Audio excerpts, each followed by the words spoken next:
Shami Thilakan sir പറഞ്ഞത് Thilakan sir ആ സിനിമയിൽ അഭിനയിച്ചത് വളരെ മോശമായി പോയി, അതൊരു തെറ്റായ തീരുമാനമായി തോന്നുന്നു, അത് അഭിനയിക്കേണ്ടായിരുന്നു പിന്നീട് തോന്നുന്നു അച്ഛനത് ചെയ്തതെന്നുള്ളത്.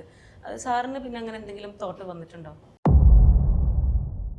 ഈ സിനിമ ആദ്യമായിട്ട് തിയേറ്ററിൽ കാണാൻ പോകുന്ന ഒരു പ്രേക്ഷകരെ സംബന്ധിച്ചോളം ഭയങ്കര ഒരു experience visually and sound wise. ആ സിനിമയിൽ ഏറ്റവും ഇമ്പോർട്ടൻറ്റ് കാര്യങ്ങളാണ് അതിൽ 11 കസിൻസ്. അന്ന് ചെറിയ കുട്ടികളായിരുന്ന അവർ ഇപ്പോൾ വലിയ സുന്ദരി ചേച്ചിമാരൊക്കെ ആയിട്ട് എൻ്റെ മുന്നിലിരിക്കുന്നുണ്ട്. ലാലേട്ടൻ അതിൻ്റെ ക്ലൈമാക്സിൽ ഒരാളെ കൊലപ്പെടുത്തിയ കാര്യം പറയുന്നത് ബ്രിജേഷ് മല്ലയ്യ. സാർ എപ്പോഴെങ്കിലും ബ്രിജേഷ് മല്ലയ്യയുടെ ഒരു ബാക്ക് സ്റ്റോറി ചെയ്യണമെന്ന് ചിന്തിച്ചിട്ടുണ്ടോ? അങ്ങനെ ചെയ്തിട്ടില്ല. എൻ്റെ അടുത്ത് പലരും, പ്രത്യേകിച്ച് ഈ പുതിയ ജെൻസി കുട്ടികളുടെയൊക്കെ പലരും നിരഞ്ജൻ്റെ ഒരു ബാക്ക് സ്റ്റോറി, നിരഞ്ജൻ്റെ ബാക്ക് സ്റ്റോറി പറ്റി പറയാറുണ്ട്.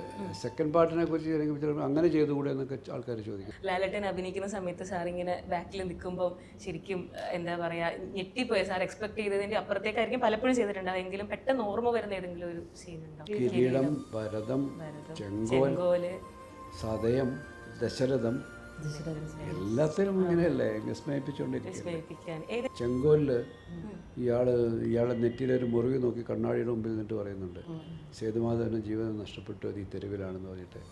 എന്നിട്ട് ഇത് മുറിവ് കാണിച്ചിട്ട് ഇത് സേതുമാധവൻ്റെ തൊപ്പിയിലെ കിരീടത്തിലെ തൂവലാണെന്ന് പറയുന്നത്. അതൊക്കെ അവിടെ വെച്ചിട്ടാണ് അയാൾ ആദ്യമായിട്ട് മീശ ഇരിക്കുന്നത്. അയാൾ ഡിസിഷൻ മേക്കിംഗ് ആണ്. അവിടെ ആരായിരുന്നു നിങ്ങളോട് ഏറ്റവും കൂടുതൽ അന്ന് കുട്ടികളായിരിക്കുമ്പോൾ കമ്പനി ഉണ്ടായിരുന്ന ആരായിരുന്നു? മണിച്ചേട്ടനായിരുന്നു. ജയറാമും മഞ്ജു നമ്മളെ സംബന്ധിച്ചിടത്തോളം മലയാളിക്ക് ഓക്കെയാണ്. അപ്പോൾ പ്രഭുവിന് പകരം ആരാണെന്നുള്ളൊരു തോട്ടിൽ നമുക്ക് ഫസ്റ്റ് ചോയ്സ് സുരേഷ് ആയിരുന്നു. സുരേഷ് ഗോപി ഞങ്ങളിങ്ങനെ താടിയിൽ കൈവെക്കുന്നു പറയും, ഇപ്പോൾ ചീത്തയാണെങ്കിലും അപ്പോഴത്തേക്കും നിവ്യ ചേച്ചി കയറിയിട്ട് പറയും ബി ഹേറ്റ്.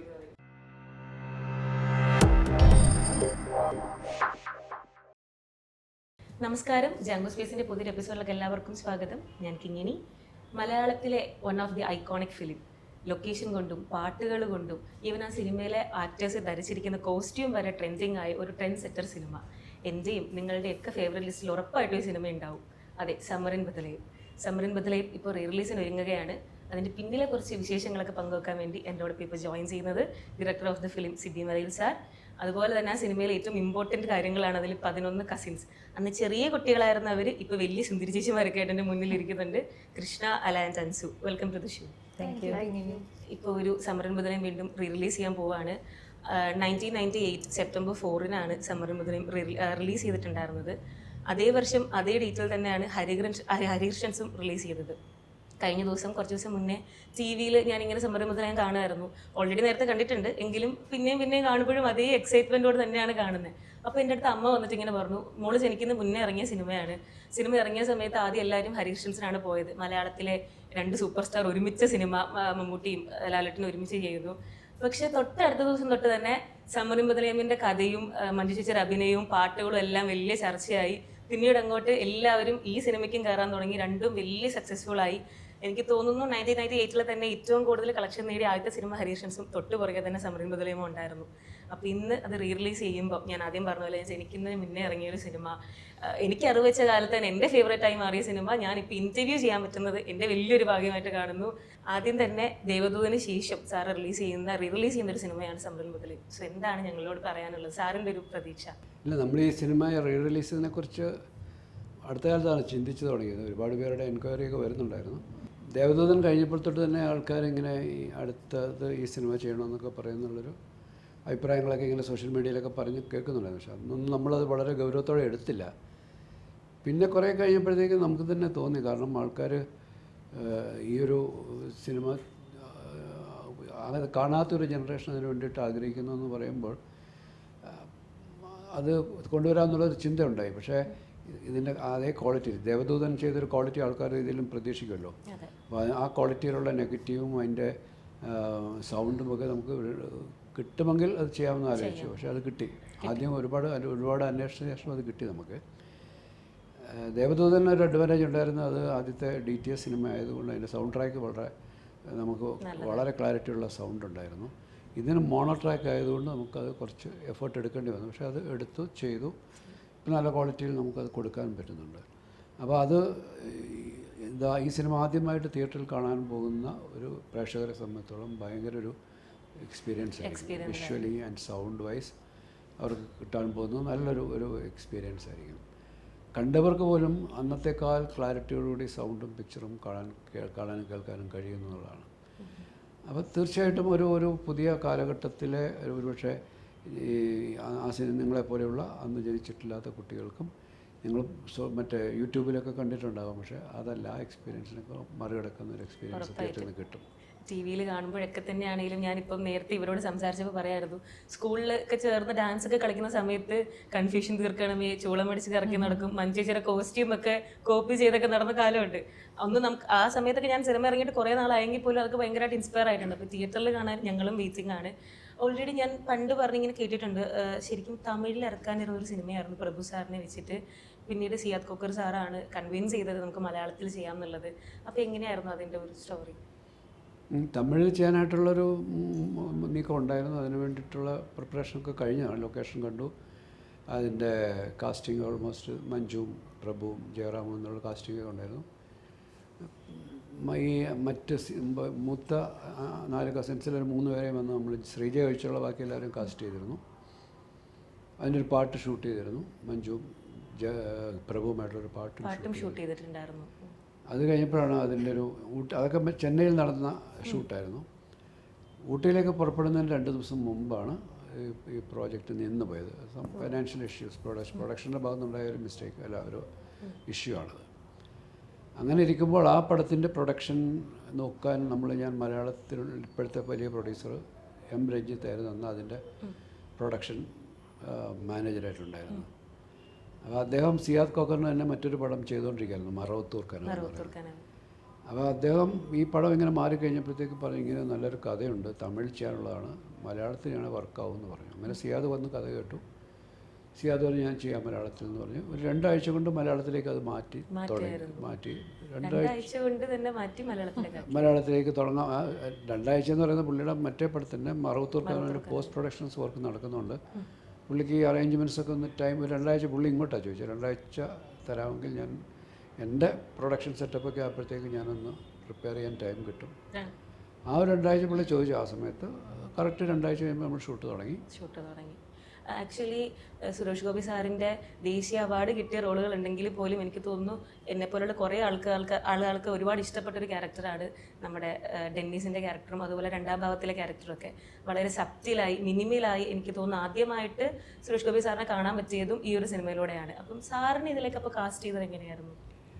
തമിഴിൽ പ്രഭുവിനെ വെച്ചിരുന്ന റോളിലേക്കാണ് സുരേഷിനെ കാസ്റ്റ് ചെയ്തത്. അപ്പോൾ മലയാളത്തിലേക്ക് വന്നപ്പോൾ ജയറാമും മഞ്ജു നമ്മളെ സംബന്ധിച്ചിടത്തോളം മലയാളിക്ക് ഓക്കെയാണ്. അപ്പോൾ പ്രഭുവിന് പകരം ആരാണെന്നുള്ളൊരു തോട്ടിൽ നമുക്ക് ഫസ്റ്റ് ചോയ്സ് സുരേഷായിരുന്നു.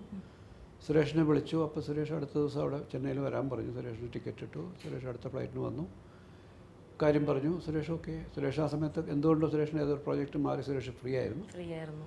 അതുകൊണ്ട് അത് നടന്നു. അപ്പോൾ ഇതൊരു നിയോഗം പോലെയാണ്. ഇതും ഇവിടെ ഇങ്ങനെ സംഭവിക്കേണ്ട സിനിമയായിരുന്നു. എല്ലാം പെർഫെക്റ്റ് ആയിട്ട് കൂടി. അതെ. ഓക്കെ, കമ്മിങ് ടു നിങ്ങൾ. ശരിക്കും ഞാൻ ഇന്നലെ നിങ്ങൾ ഇന്റർവ്യൂവിന് മുന്നേ പ്രൊഫൈൽ ഷെയർ ചെയ്ത് കിട്ടുമല്ലോ. അപ്പം ഞാൻ കയറി നോക്കിയിട്ട് എനിക്ക് റെക്കഗ്നൈസ് ചെയ്യാൻ പറ്റുന്നില്ല കുഞ്ഞു കുട്ടികൾ. പക്ഷെ പിന്നെയാണ് ഓൾറെഡി എൻ്റെയും ഇൻസ്റ്റാഗ്രാം സേവ്ഡിൽ ഒരു റീൽ ഉണ്ടായിരുന്നു. ഈ കുട്ടികൾ വളർന്ന് വലുതായത് വെച്ചിട്ട് ഒരു ട്രാൻസിഷൻ റീൽ ഭയങ്കര ട്രെൻഡിങ് ആയിട്ടുണ്ടായിരുന്നല്ലോ. അതിലാണ് എനിക്ക് മനസ്സിലാവുന്നത് നിങ്ങൾ എത്രത്തോളം ഫേസിന്റെ മാറ്റവും എല്ലാം. ഞാൻ ആദ്യം നോട്ട് ചെയ്ത് ശരിക്കും അൻസുചീസിരെയാണ്. ഫ്രണ്ടിൽ ഹെയർ കട്ട് ചെയ്ത് ആദ്യം വണ്ടിയിൽ നിന്ന് ഇറങ്ങി വരുന്ന കുട്ടി. അപ്പൊ ശരിക്കും ഇപ്പൊ ഇങ്ങനെ റിലീസ് ചെയ്യുമ്പോൾ നിങ്ങൾക്ക് പലരും മാരീഡ് ആയിരിക്കും. അപ്പൊ എങ്ങനെയായിരുന്നു ഫാമിലിയുടെ റെസ്പോൺസ്? ഞാൻ മാരീഡ് അല്ല, ഞാൻ ഇവിടെ ഇൻഫോപാർക്കിലാണ് വർക്ക് ചെയ്യുന്നത്. ഫാമിലി എൻ്റെ പാരൻസ് ഭയങ്കര ഹാപ്പിയാണ് മൂവി റിലീസ് ചെയ്യുന്നതിന്. എൻ്റെ ബ്രദറും ഹാപ്പിയാണ്. പിന്നെ ഞങ്ങളുടെ പാരൻസ് ആക്ച്വലി ഈ സെറ്റിലൊക്കെ അങ്ങനെ കണക്റ്റഡ് ആയിരുന്നു. അപ്പം മീൻസ് ഞങ്ങൾ ലൈക്ക് മോർ ദാൻ ഫ്രണ്ട്സ്, അവരും ഒരു ഫാമിലി, ഒരു നല്ല ബോണ്ട് ഉണ്ടായിരുന്നു അവർ തമ്മിൽ. അപ്പോൾ ഞങ്ങൾ അതിനെക്കുറിച്ചൊക്കെ സംസാരിച്ചുകൊണ്ടിരിക്കുകയായിരുന്നു. നിങ്ങൾ തമ്മിൽ ശരിക്കും കോണ്ടാക്ട് അതിനുശേഷം ഉണ്ടായിരുന്നോ? അതിനുശേഷം ഇല്ല. ഞങ്ങൾ രണ്ടുപേരും കോമൺ ഫ്രണ്ട് വഴി. അപ്പോഴാണ് ഇൻസ്റ്റാഗ്രാം ഒന്നും ഇല്ലല്ലോ. അതെ, ഓഫ് ലേറ്റ് തുടങ്ങി കഴിഞ്ഞ് പിന്നെ ആൻസുനെ എനിക്കറിയായിരുന്നു ബിക്കോസ് ഓഫ് വേറൊരു മ്യൂച്വൽ ഫ്രണ്ട്. പിന്നെയാണ് ആൻസു പറഞ്ഞത് റിലീസിന്റെ കാര്യം. പിന്നെ ഞങ്ങൾ ഈ അടുത്തിടെ ഞാൻ കൃഷ്ണയായിട്ട് ഇങ്ങനെ കണക്റ്റഡ് ആയി. ഈ Instagram thanks to social media അതുകൊണ്ട് ഞങ്ങൾ കണക്റ്റഡ് ആയി. പിന്നെ റിലീസിന്റെ ഒരു ഇവന്റ് വന്നപ്പോൾ എനിക്ക് ആദ്യം ഇൻവൈറ്റ് ചെയ്തിട്ട് ഞാൻ കൃഷ്ണയെ വിളിച്ചു. കൃഷ്ണ നിവ്യ ചേച്ചിനെ വിളിച്ചു, ഞാൻ അലനെ വിളിച്ചു, എല്ലാവരുമായിട്ട് കണക്റ്റഡ് ആയി. അപ്പൊ ശരിക്കും കുറേ നാൾ ശേഷം നിങ്ങൾ വീണ്ടും അതിൽ ഈ പറയുന്ന പോലെ കസിൻസ് ഒരുമിക്കുന്നത് പോലെ നിങ്ങൾ ഒരുമിക്കുന്ന ഭയങ്കര ഒരു എക്സ്പീരിയൻസ് ആയിരിക്കും. എല്ലാരും കണ്ട് സംസാരിച്ചപ്പോ നിങ്ങൾക്ക് ആ പഴയ ഫീൽ തന്നെയായിരുന്നോ? അതെ, ഇത്രയും വർഷം കഴിഞ്ഞ് കാണുമെന്ന് നമുക്ക് തോന്നിയില്ല. അങ്കിളിനൊക്കെ നമ്മള് എന്നും കണ്ടോണ്ടിരിക്കുന്ന പോലത്തെ ഫീലാണ്. ബിക്കോസ് അവര് നമുക്ക് തരുന്ന ഒരു സ്പേസ് അങ്ങനെയാ. നമ്മള് കുഞ്ഞിലെ അങ്ങനെയായിരുന്നു. നമ്മൾ അതിന് പ്രിവിലേജ്ഡ് ആണ്. ഞാൻ ചേച്ചിയുടെ അക്കൗണ്ടിലാന്ന് തോന്നുന്നു സാറുമായിട്ട് കുഞ്ഞിലെ ഇങ്ങനെ നിൽക്കുന്ന ഒരു ഫോട്ടോയും ഇപ്പോഴത്തെ ഫോട്ടോയും എല്ലാവർക്കും സെയിം ഫോട്ടോയില് സെയിം പോസ് ഉണ്ട് ആക്ടേഴ്സ് ആയിട്ട്. ബിക്കോസ് ഞങ്ങൾ ഒരാൾ എടുക്കണ കണ്ടാൽ ഞങ്ങൾക്ക് അതേ പോസ് വേണം, എല്ലാവർക്കും വേണം അവിടെ. ഞാൻ അൻസുനെ ഞാൻ എടുത്തോണ്ടിരിക്കുന്ന ഒരു ഫോട്ടോ, ഒരു ദന്നോ അങ്ങനെ കുറെ ഇപ്പം ഓഫ് സ്ക്രീനിൽ ഞങ്ങൾക്ക് ഒരുപാട് മെമ്മറീസിന്റെ ഫോട്ടോസ് ഉണ്ട്. ഓക്കെ. ആക്ച്വലി ഞാൻ പ്രൊനൗൺസ് ചെയ്യുന്ന തെറ്റാണെന്ന് എനിക്കറിയില്ല. ലാലേട്ടൻ അതിന്റെ ക്ലൈമാക്സിൽ ഒരാളെ കൊലപ്പെടുത്തിയ കാര്യം പറയുന്നുണ്ട്, ബ്രിജേഷ് മല്ലയ്യ. അപ്പം അദ്ദേഹത്തെ കൊലപ്പെടുത്താൻ ശ്രമിക്കുന്ന സമയത്ത് അതിൽ 3 കുഞ്ഞുങ്ങളും കൂടെ ഉണ്ടായിരുന്നു, അമ്മയും ഉണ്ടായിരുന്നു. അതിന്റെ പേരിലാണ് ലാലേട്ടൻ ജയിലിൽ പോകുന്നതെന്ന് പറയുന്നുണ്ടല്ലോ. സാർ എപ്പോഴെങ്കിലും ബ്രിജേഷ് മല്ലയ്യയുടെ ഒരു ബാക്ക് സ്റ്റോറി ചെയ്യണം എന്ന് ചിന്തിച്ചിട്ടുണ്ടോ? ഒരു സെക്കൻഡ് പാർട്ടോ അങ്ങനെ എന്തെങ്കിലും? അങ്ങനെ ചെയ്തിട്ടില്ല. എൻ്റെ അടുത്ത് പലരും, പ്രത്യേകിച്ച് ഈ പുതിയ ജെൻസി കുട്ടികളുടെയൊക്കെ പലരും ഇവനെന്താ നിങ്ങൾ അതിന് പ്രത്യേക പേരൊക്കെ പറയും. ഇയാളുടെ നിരഞ്ജൻ്റെ ഒരു ബാക്ക് സ്റ്റോറി ഇതിനെപ്പറ്റി പറയാറുണ്ട്. സെക്കൻഡ് പാർട്ടിനെ കുറിച്ച് അങ്ങനെ ചെയ്തുകൂടെ എന്നൊക്കെ ആൾക്കാർ ചോദിക്കും. നിരഞ്ജന്റെയും അവരുടെ ഇയാളുടെ ഒരു ആ ഒരു റെവല്യൂഷണറി ആയി നടന്നൊരു കാലത്തുണ്ടായിരുന്ന ഒരു ലൈഫും ഈ ആമിയെ കണ്ടുമുട്ടിയതൊക്കെ വെച്ചിട്ടൊരു സിനിമ ചിന്തിച്ചു. ഞാൻ ഇതേ ആൾക്കാരെ കാസ്റ്റ് ചെയ്യാൻ പറ്റില്ലല്ലോ ഇപ്പോൾ. ഇവരൊക്കെ ഇതിനേക്കാളും യങ്ങായിട്ട് ഇനി കൊണ്ടുവരാൻ പറ്റില്ല. ഈ ബ്രിജേഷ് മല്ലയുടെ ഒരു ക്യാരക്ടർ ചെയ്യുവാണെന്നുണ്ടെങ്കിൽ അത് ആരെങ്കിലും മനസ്സിൽ അങ്ങനെ തോന്നിയിട്ടുണ്ടോ? ഇല്ല, അങ്ങനെ ചിന്തിക്കില്ല. ബ്രിജേഷ് മല്ലയെ ജസ്റ്റ് ഒന്ന് പറഞ്ഞു പോകുന്ന ഒരു ക്യാരക്ടറല്ല. എനിക്ക് ബ്രിജേഷ് മല്ലയ എന്നൊക്കെ പറയുമ്പോൾ എൻ്റെ മനസ്സിൽ വരുന്ന ഒരു രൂപം എന്ന് പറയുന്നത് ആ ഒരു എന്താണ്, ഒരു ലിക്കർ കിങ് ഉണ്ടല്ലോ നമ്മുടെ വിജയ് മല്ലയ്യ. ആ പേരിൻ്റെ സാമ്യം കൊണ്ടായിരിക്കാം. ശരിയാ, അതുകൊണ്ടായിരിക്കാം. ഓക്കെ. ആക്ച്വലി ഈ സിനിമയിലെ പാട്ടുകളെ പറ്റി നമുക്ക് ഉറപ്പായിട്ടും പറയേണ്ടത് തന്നെയാണ്. അന്ന് ഇറങ്ങിയ പാട്ടുകളാണെങ്കിൽ പോലും ഞങ്ങളുടെയൊക്കെ പ്ലേലിസ്റ്റിലുണ്ട്. എസ്പെഷ്യലി ഗിരീഷ് പുത്തഞ്ചേരി സാറിൻ്റെ എല്ലാ പാട്ടുകളും, ഇതിലെ പാട്ടുകളുടെ വരികളും ഒക്കെ എല്ലാവർക്കും കാണാപ്പാടമാണ്. സാർ ഇങ്ങനെ നിമിഷ നേരം കൊണ്ടൊക്കെ പാട്ട് എഴുതുന്നത് കേട്ടിട്ടുണ്ട്. സാറുമായിട്ടുള്ളൊരു എക്സ്പീരിയൻസ് ഷെയർ ചെയ്യാമോ? ഇതേ ഒരു അന്നത്തെ രീതിയിലുള്ള കമ്പോസിംഗ് ഒന്നും ഇപ്പം നമുക്ക് കാണാൻ കഴിയുന്നില്ല. എവിടെയോ നിന്ന് ആരോ എന്തൊക്കെയോ ചെയ്ത് നമ്മുടെ കയ്യിൽ വരുന്നേ ഉള്ളൂ. പക്ഷെ മറ്റേത് നമ്മൾ കൺമുമ്പിൽ സംഭവിച്ചുകൊണ്ടിരിക്കുകയാണ്. കമ്പോസിങ്, അതിൻ്റെ ലിറിക്ക് എഴുതുന്നത് എല്ലാം നമ്മുടെ കണ്ണിൽ മുമ്പിൽ കണ്ടുകൊണ്ട്, നമ്മൾ കേട്ടുകൊണ്ട്, നമ്മൾ ഡിസൈഡ് ചെയ്തിട്ടാണ് പോകുന്നത്. ഈ സിനിമയുടെ തന്നെ ഓരോ പാട്ടുകളും ചെയ്യുമ്പോൾ ഗിരീഷായാലും വിദ്യാസാഗറായാലും അവർ തമ്മിൽ നല്ല സിങ്കാണ്. ഒരു ആദ്യത്തെ 2 പേരും മൂളുമ്പോൾ തന്നെ ഗിരീഷ് അവിടെ എന്തോ കുറിക്കുന്നത് നമുക്ക് കാണാം. നമ്മളത് അപ്രൂവ് ചെയ്തു എന്നുള്ളൊരു ആ ട്യൂൺ നമ്മൾ അപ്രൂവ് ചെയ്തെന്നൊരു ഹിൻഡ് കിട്ടിയാൽ അപ്പോൾ തന്നെ ഗിരീഷ് അവിടെ നിന്ന് അതിൻ്റെ ബാക്കി ട്യൂൺ ആകുന്നേ ഉണ്ടാവുള്ളൂ. ഇതിൻ്റെ അനുപല്ലവിയും ചരണമൊക്കെ ആകുന്നേ ഉണ്ടാവുള്ളൂ. ആ സമയത്ത് തന്നെ പുള്ളി ആദ്യത്തെ 2 ലൈൻ അങ്ങ് കുറിക്കും. അത് മ്യൂസിക് ഡയറക്ടർക്ക് അതിന് വലിയ ഹെൽപ്ഫുള്ളാണ്. അപ്പോൾ പിന്നെ ആ ഒരു ആക്ച്വൽ ലൈൻസ് വെച്ചിട്ട് പാടാൻ, അല്ലെങ്കിൽ അവർ വെറുതെ സ്വരങ്ങൾ വെച്ചിട്ടല്ലോ കമ്പോസ് ചെയ്യുന്നത്. എനിക്ക് ഓർമ്മയുള്ളത് കണ്ണാടിക്കൂടും കുട്ടി ചെയ്യുമ്പോഴാണ്. കണ്ണാടിക്കൂടിൻ്റെ മ്യൂസിക് ഇങ്ങനെ പാടിക്കഴിഞ്ഞപ്പോൾ എന്നോട് ചോദിച്ചാൽ ഞാൻ ഓക്കെ, നമ്മൾ ഓക്കെ പറഞ്ഞാൽ ഒരു അടുത്ത അനുപല്ലവിയിലേക്ക് പോവുള്ളൂ. ആ ഫസ്റ്റ് ട്യൂൺ പല്ലവി നമുക്ക് ഓക്കെ ആണെങ്കിൽ മാത്രമേ പിന്നെ അത് അതിനൊരു എക്സ്റ്റൻഷനിലേക്ക് പോവുള്ളൂ. അപ്പോൾ അത് ഓക്കെ എന്ന് കേട്ടപ്പോഴത്തേക്ക് തന്നെ ഈ വിദ്യാസാഗർ അതിൻ്റെ അനുപല്ലവി ചെയ്തുകൊണ്ടിരിക്കുന്ന സമയത്ത് തന്നെ പുള്ളി വന്നു, ഇതൊന്നും വെച്ച് നോക്കിയത് അതിൻ്റെ കണ്ണാടിക്കൂടും കുട്ടി എന്നുള്ള ആ ഒരു ലൈൻസ് വന്ന് അത് വെച്ച് പാടിയപ്പോൾ കറക്റ്റായിട്ട് നമുക്ക് ആ ട്യൂണിന് ഇതിനപ്പുറത്ത് വേറൊരു പാട്ടില്ല, വരികൾ ചിന്തിക്കാൻ പറ്റത്തില്ല എന്ന് പറയുന്ന പോലെ. അതാണ് ഇവരുടെയൊക്കെ ഒരു ബ്രില്യൻസ്. ഇതിനാണ് ഇപ്പം ഗിരീഷായാലും വിദ്യാസാഗറിന് നേരെ തിരിച്ചുകൊണ്ട് ഇപ്പം ലിറിക്സ് കൊടുത്തിട്ട് ഇത്രയും മനോഹരമായിട്ട് ചെയ്യുന്നത് അപൂർവ ആൾക്കാരുള്ളത്, മലയാളി അല്ലാത്ത ഒരാൾ. ഇപ്പം എൻ്റെ തന്നെ എക്സ്പീരിയൻസ്, മരമഞ്ഞൾ അടിയത് അത് സ്ക്രിപ്റ്റിൽ എഴുതി വെച്ചിരുന്ന ലൈൻസ് തന്നെയാണ്. അവരാദ്യമായിട്ട് സ്ക്രിപ്റ്റ് എഴുതുന്നവരാണ്. അപ്പോൾ അതിനകത്ത് പാട്ടും കൂടെ അവരൊക്കെ എഴുതി വെച്ചു. കവിതയാണ് അത് എഴുതിയ ആൾ, സച്ചിദാനന്ദൻ പുഴങ്ങര എന്ന് പറയുന്ന റൈറ്ററാണ്. അദ്ദേഹം കവിയാണ്. അദ്ദേഹം ആ പാട്ട് എഴുതി വെച്ചിരുന്നു. അത് തന്നെ നമ്മൾ ഉപയോഗിച്ചു. നല്ല വരികളായതുകൊണ്ട് അതിനെ ഉപയോഗിച്ചു. അപ്പം വിദ്യക്ക് കൊടുത്തപ്പോൾ വിദ്യ പറഞ്ഞ കുഴപ്പമില്ല, ഞാൻ കമ്പോസ് ചെയ്യാൻ പറഞ്ഞു. അങ്ങനെ ആ മനോഹരമായിട്ട് അത് കമ്പോസ് ചെയ്ത് ആ വരികളോട് ചേർന്ന് നിൽക്കുന്ന ഒരു ട്യൂണാണ് വരമഞ്ഞളാടി. വരമഞ്ഞളാടിയാതെ ഇപ്പോൾ വൈസ് വേഴ്സയാണ്, അങ്ങോട്ടും ഇങ്ങോട്ടും രണ്ടുപേരും നല്ല രീതിയിൽ എന്താണ് ഒരു നല്ലൊരു കോമ്പിനേഷനാണ്. ഉറപ്പായിട്ടും നമ്മൾ വിദ്യാസാഗർ സാറിനെ പറ്റി സംസാരിക്കുമ്പോൾ ദേവദൂതനിലേക്ക് ഉറപ്പായിട്ടും നമ്മുടെ ചിന്ത കടന്നു ചെല്ലും.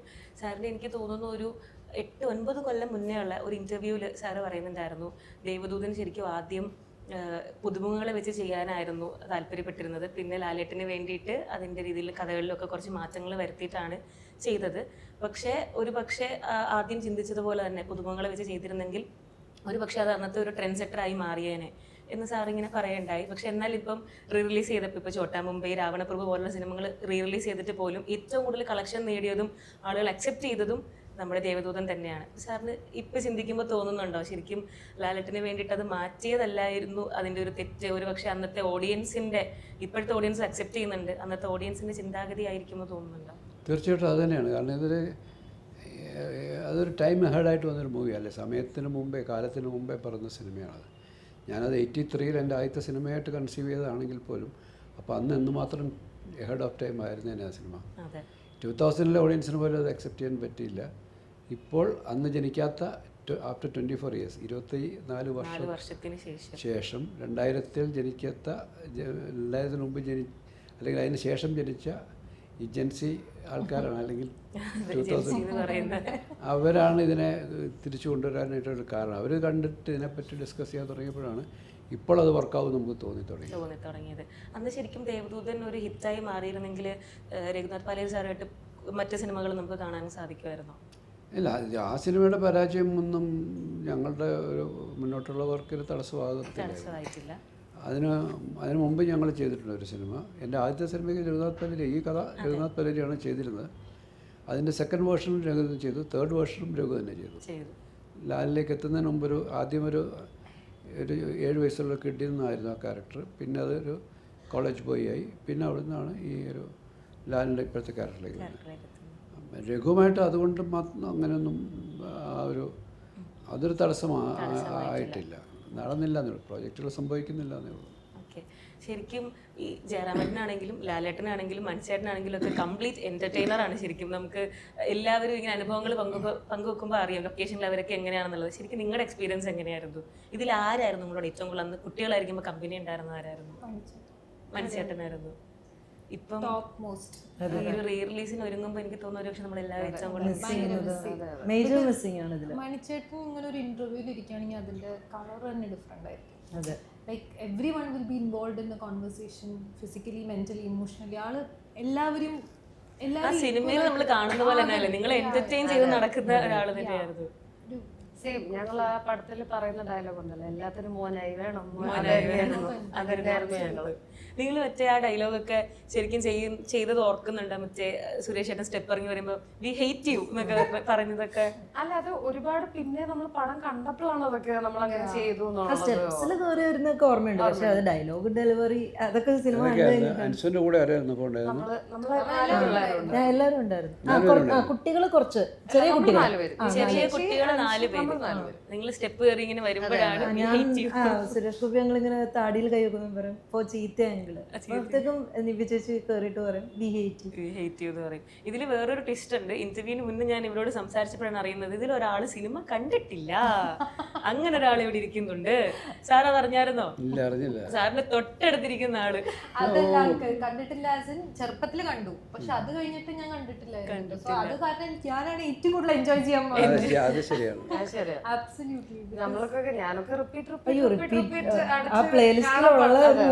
മൂവിയാണ്. സാറിന് ശരിക്കും ഈ സിനിമയിലെ പാട്ടുകൾ എടുത്ത ഏറ്റവും ഇഷ്ടമുള്ള പാട്ട് ഏതായിരിക്കും? എല്ലാ പാട്ടും അടിപൊളിയാണ്.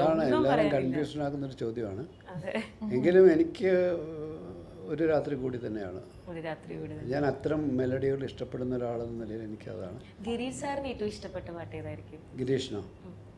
ഗിരീഷിന്റെ ഒരു ഇഷ്ടം എനിക്ക് തോന്നുന്നത് എത്രയോ ജന്മമാകാനാണ് സാധ്യത. അല്ല, ഗിരീഷ് സാറിന്റെ ഫേവറേറ്റ് എന്നല്ല, ഗിരീഷ് സാർ ചെയ്ത സോങ്ങുകളിൽ സാറിന് ഏറ്റവും ഇഷ്ടപ്പെട്ട, ഈ സിനിമ എന്നുള്ളതല്ല, മൊത്തത്തിൽ ഏറ്റവും ഇഷ്ടപ്പെട്ടൊരു പാട്ട് ഒരുപാടുണ്ട്.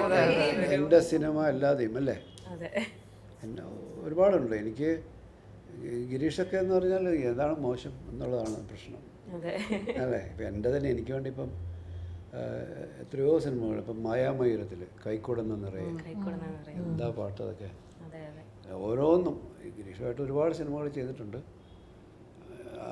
ഗിരീഷ് പുറത്ത് ചെയ്ത പാട്ടുകൾ ഇപ്പം അമ്മ മഴക്കാരന് ഒരു പാട്ട് അല്ലേ, പിന്നെ ബാലേട്ടനിലൊരു പാട്ടില്ലേ ഇന്നലെ എൻ്റെ നെഞ്ചിലെ, നമ്മൾ അത് ശരിക്കും നമ്മളെ എന്താണ് ഉള്ളിൽ കൊള്ളുന്ന വരികളാണ് ഇതെല്ലാം. അതെ അതെ സാർ, ആക്ച്വലി പഴയ കാലം വെച്ച് നോക്കുമ്പോൾ ഇന്ന് സ്ക്രിപ്റ്റ് ഫൈനൽ ചെയ്ത് ഷോർട്ട് ഡിവിഷനും നടത്തി. എനിക്ക് തോന്നുന്നു ഒരു പക്ഷേ പ്രീ വിഷ്വലൈസേഷനും ശേഷമാണ് സിനിമ ആരംഭിക്കുന്നത്.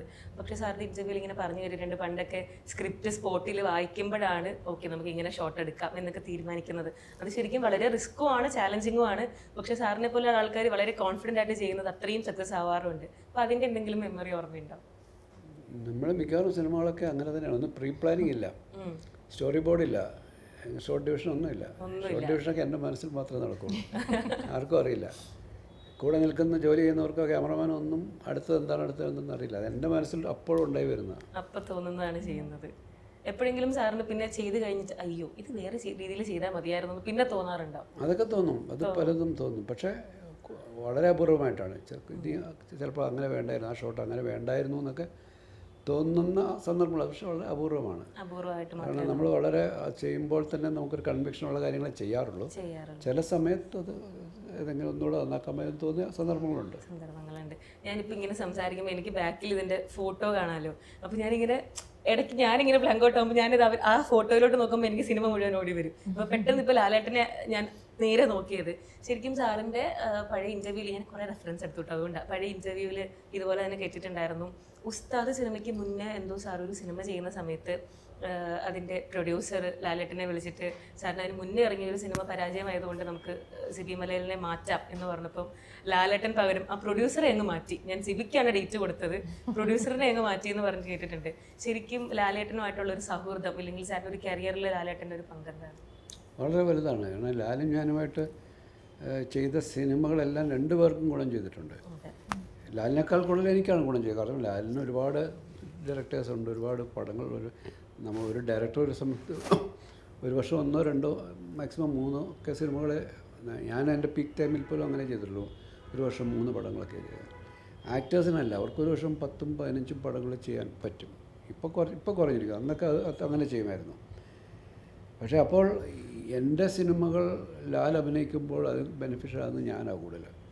ലാലിന് മറ്റൊരു ഓപ്ഷൻസ് ഒരുപാടുണ്ട്. എനിക്ക് 2 or 3 ലാലുമായിട്ട് ചെയ്യുന്ന സിനിമകളായിരിക്കും എനിക്ക് ബെനിഫിറ്റഡ് ആകുന്നത്. പക്ഷേ ഒരു പരസ്പരം അങ്ങോട്ടും ഇങ്ങോട്ടും അതൊരു ഗിവ് ആൻഡ് ടേക്കിലേക്ക് സംഭവിക്കുന്നുണ്ട്. ലാലിൻ്റെ ഏറ്റവും ബെസ്റ്റ് ക്യാരക്ടേഴ്സ് ഒരുപാടെണ്ണം എനിക്ക് കൊടുക്കാൻ പറ്റി. ഇപ്പം നമ്മളൊരു 10 ബെസ്റ്റ് പെർഫോമൻസ് ഓഫ് മോഹൻലാൽ എന്ന് പറയുന്നതിനകത്തൊരു 3 or 4 or 5 എൻ്റെ സിനിമകളായിരിക്കും. ഏതെങ്കിലും സീനുകൾ ഉറപ്പായിട്ടും ഉണ്ടാവും. അതിലേതെങ്കിലും ഒന്ന് പറയാമെങ്കിൽ സന്തോഷം. ലാലേട്ടൻ അഭിനയിക്കുന്ന സമയത്ത് സാറിങ്ങനെ ബാക്കിൽ നിൽക്കുമ്പോൾ ശരിക്കും എന്താ പറയുക, ഞെട്ടിപ്പോയ സാർ എക്സ്പെക്ട് ചെയ്തതിൻ്റെ അപ്പുറത്തേക്കായിരിക്കും പലപ്പോഴും ചെയ്തിട്ടുണ്ടാവും. എങ്കിലും പെട്ടെന്ന് ഓർമ്മ വരുന്ന ഏതെങ്കിലും ഒരു സീൻ ഉണ്ടാവും? ഒരുപാട് സിനിമകളിലുണ്ട്. എല്ലാ സിനിമയിലും ഏതെങ്കിലും ഒരു മൊമെൻ്റ്, അങ്ങനെ മൊമെൻറ്റ്സ് തന്നെ ഉണ്ടാവും. ഭരതം ഉണ്ടാവും, എന്താണ് നമ്മുടെ കിരീടം, ഭരതം, ചെങ്കോൽ, സതയം, ദശരഥം, എല്ലാത്തിനും ഇങ്ങനെയല്ലേ വിസ്മയിപ്പിച്ചുകൊണ്ടിരിക്കും. ഏതെങ്കിലും ഒരെണ്ണം ഓർമ്മയുള്ളത് സാറിന് പങ്കുവെക്കാൻ പറ്റുമോ? ഞാൻ പറഞ്ഞത് ഒന്നായിട്ട് എടുക്കാൻ തന്നെ വലിയ പടം. എങ്ങാനും പറയാവുന്നത് ഭരതത്തിൽ ആ പോലീസ് സ്റ്റേഷനിൽ പോയിട്ട് ആ ജ്യേഷ്ഠൻ്റെ എന്താണ് ബോഡി ഐഡൻറ്റിഫൈ ചെയ്യാൻ പോകുന്ന സീനിൽ ഇയാളുടെ ചെരുപ്പും രക്തം പുരണ്ട ഡ്രസ്സൊക്കെ കൊടുക്കുമ്പോൾ അത് ഡയലോഗ് പോലും ഇല്ലാതെയാണ് അത് പെർഫോം ചെയ്യുന്നത്. എന്നിട്ട് അതിലേക്കങ്ങ് മുഖം പൂത്തുക, ആ ചെരുപ്പും ചോര പുരണ്ട ആ ഡ്രസ്സിലേക്ക് അയാളങ്ങ് മുഖം പൊത്തി കരയുന്നുണ്ട്. അത് കൊണ്ടുവരുന്നതിനും വരെയുള്ള അയാളുടെ ഒരു ടെൻഷനുണ്ട്. ഇത് ആകണമെന്നും ഞാൻ ലാലിനടുത്ത് പറഞ്ഞ ഇൻസ്ട്രക്ഷൻ അത് തന്നെയാണ്. പോലീസുകാരനത് എടുക്കാൻ പോയിരിക്കുമ്പോൾ ഇയാളവിടെ ഒരു ക്ലോസ് ഷോട്ടിൽ ഇങ്ങനെ ഇരിക്കുകയാണ്. അപ്പോൾ ഇത് ഒരു പ്രാർത്ഥനയുണ്ട്, ഇത് അതായിരിക്കരുത് എന്ന്, ഒരു പേടിയുണ്ട് അതായിരിക്കുമോ എന്നുള്ളത്. ഇതാണ് ഒരു മിക്സഡ് അത് ഒരു ആക്ടറെ സംബന്ധിച്ചുള്ള ഏറ്റവും വലിയ ചലഞ്ചാണ്. ഒരു സൈലൻ്റായിട്ടൊരു ക്ലോസപ്പിൽ അഭിനയിക്കുക എന്നുള്ളത്. അങ്ങനെ ഓരോന്നുണ്ട്. ഇപ്പം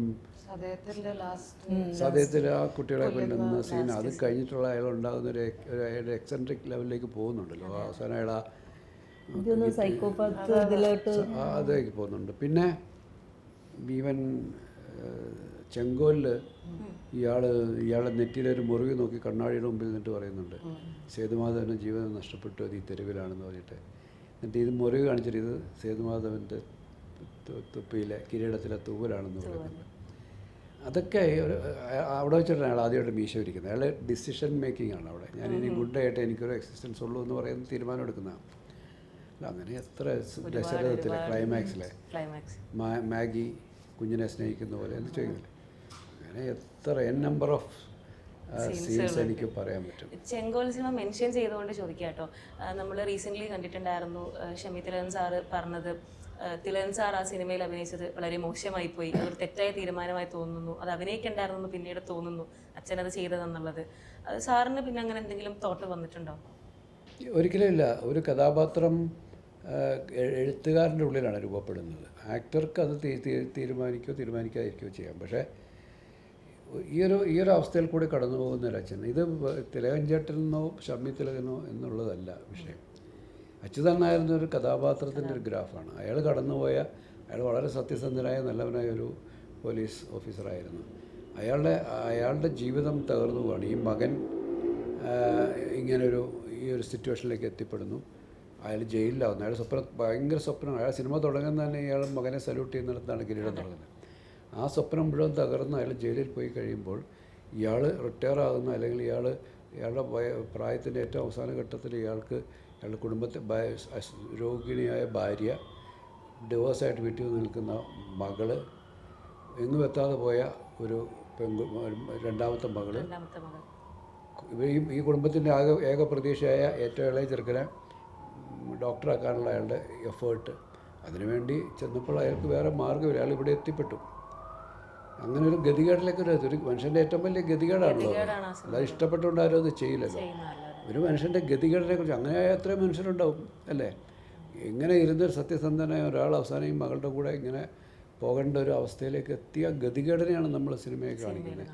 അല്ലാതെ തിലകൻ ചേട്ടൻ ആ ക്യാരക്ടർ ചെയ്തു എന്നൊക്കെ പറയുന്നത് അതിനെ നമ്മൾ ആ രീതിയിൽ അതിനെ കണ്ടാൽ മതി.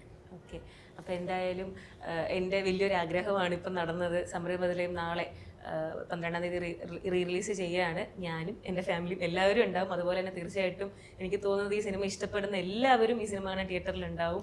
ദേവദൂതൻ സക്സസ് ആയതുപോലെ തന്നെ, അല്ലെങ്കിൽ അതിൽ ഒരുപടി മേളിൽ ഉറപ്പായിട്ടും സമരബദലവും സക്സസ് ആവട്ടെ എന്ന് ഞാൻ ആഗ്രഹിക്കുന്നു. Thanks for joining. Thank you sir.